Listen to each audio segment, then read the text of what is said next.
So I think this is a trap where you want to envision your business. A lot of discounts, lot of incentives for customer acquisition, and then CAC is like growing. Hey, my man, Varun, how are you? All great. What about you? Doing good as well. Perfect. So, I was speaking to a friend of mine yesterday. Oh. And he runs a business. He's also the founder of that business. But he's not really sure whether he's the owner of this business.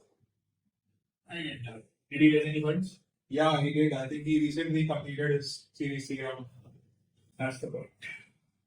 These people who think they are elite founders make one mistake. As they grow their business, they are so hungry for growth. Their cash is burning, giving a lot of discounts, a lot of incentives for customer acquisition, and then CAC is like growing. And the benefit they are getting from the customers is so little. They are not having a great LTV, that's called lifetime value. And over this period, they need more funds to have the business grow and have a sustainable growth. And they fell into the trap of valuations, wrong valuations, I should say, and in the trap of raising funds again and again.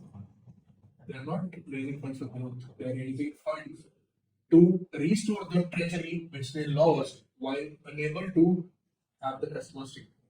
And during all of this, they lose equity every time. First time they might have given 10%, then 20%. At the end of fee round, they're left with only 10-20%. And they are founders, but they're not founders of the business anymore.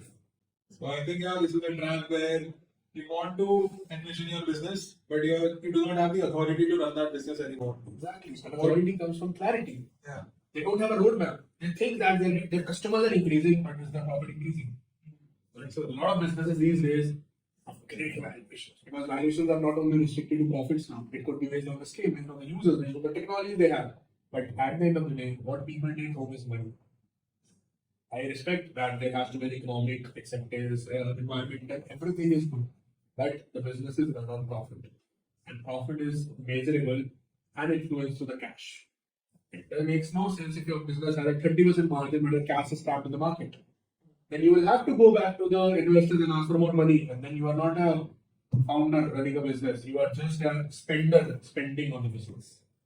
Yeah, I think that's a very bad position to be in. So 80% of the startups fail because of this. There are multiple stories. Someone will say 70, someone 85, but majority fail because of this. What do you think is a deciding factor for a founder to still be a owner of the business and run the business well? It's about having the right business model. That's the first thing. See, every founder starts with a vision. They are in the market to solve a problem through their unique product. Or even if the product is not unique, maybe a unique proposition or a proposition.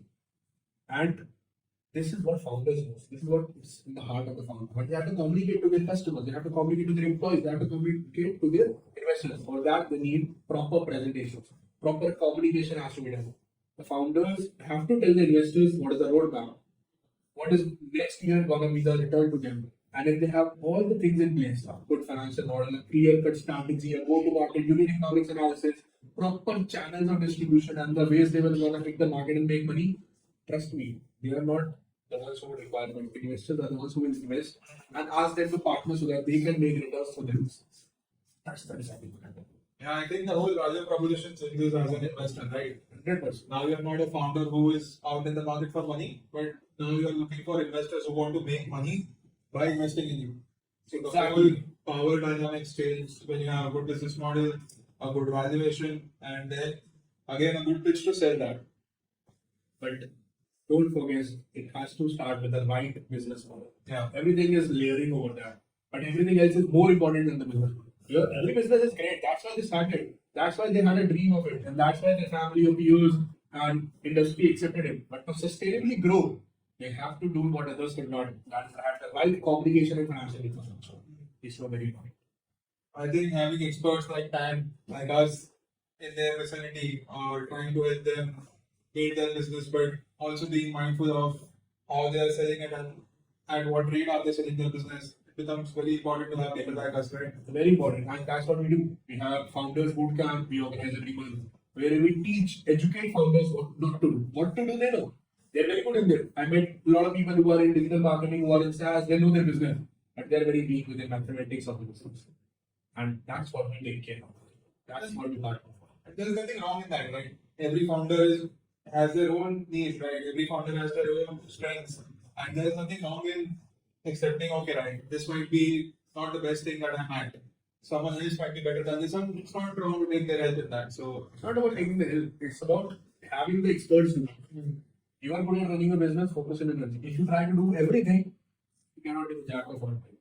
You will fail.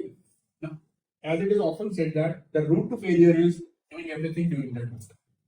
It's not shame, it's about intelligence, it's about the sharp delegation. At the end of the day, as a founder, do you think is it possible to sell, to service the customer, to build the product, to market it, to everything? So are they a failure? No, they're good at charting out what the person has to do, right? How to do it, and then they delegate to that person. yeah, That's it. that is the beauty of delegation, right? You do what you are best at, and then you find people who are best at what they do. Exactly. That is Whether it's like in-house team and outside, doesn't matter. And I think our institutions are built, right? You focus on what your strengths are, and then you find a way to strengthen your weaknesses, right? Exactly. And that can be by hiring experts. And I don't think there's anything wrong in that. Exactly. That's the point.